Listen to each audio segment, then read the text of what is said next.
Hello everyone, I'm Paul McGuire Grimes. Stephen King's first published novel was Carrie, but the first one that he wrote was The Long Walk, which he wrote at the age of 19 while still in college. It was later published under his pseudonym Richard Bachman and has now been adapted for the big screen, and I want to talk about it. This is Paul's trip to the movies.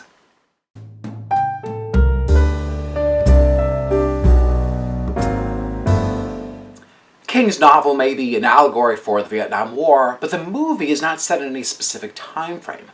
There's something horrific about the timeless nature of this story, knowing it's one that feels all too familiar. The world has fallen on economic hard times and a military takeover. There's a desperate desire to make money in any way possible to provide for your community. The Long Walk is essentially a lottery-style contest where 50 young men are chosen to go on a long walk until one man is left standing and the rest have been killed off. Now you have to walk at a certain pace, and any sign of slowing down or disrupting the pack will lead to warnings and your ultimate death. Cooper Hoffman leads the ensemble as Ray Garrity, who is leaving his mom behind and proving to be a loyal friend that many of these men need as they walk toward their death.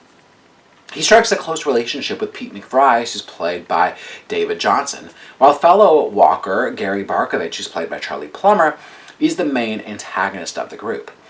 Now, watching from afar and calling all the shots, he's the general. He's diabolical and played by Mark Hamill. The Long Walk is a bleak and brutal film. Knowing Stephen King was only 19 when he crafted the story is even more depressing, thinking that he was calling out the horrific nature of man at such a young age.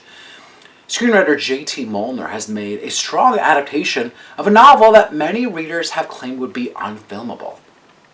He and director Francis Lawrence have made an exceptional and unnerving movie, never backing down from the atrocities of watching these men getting killed by the military regime, who seem to kind of take pleasure in their work doing this. There's a repetitive nature to this Long Walk, but it's never boring or drawn out.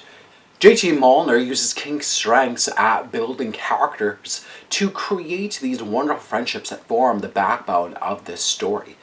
These are clear, distinct characters despite the limited amount of time that we know of them.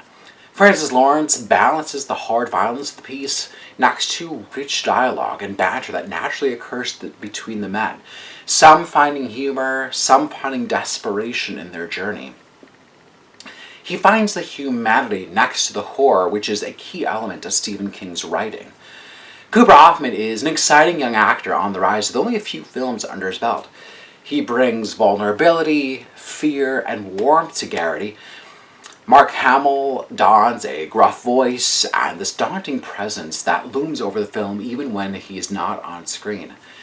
David Jonsson is another standout as the strong and notable McBride.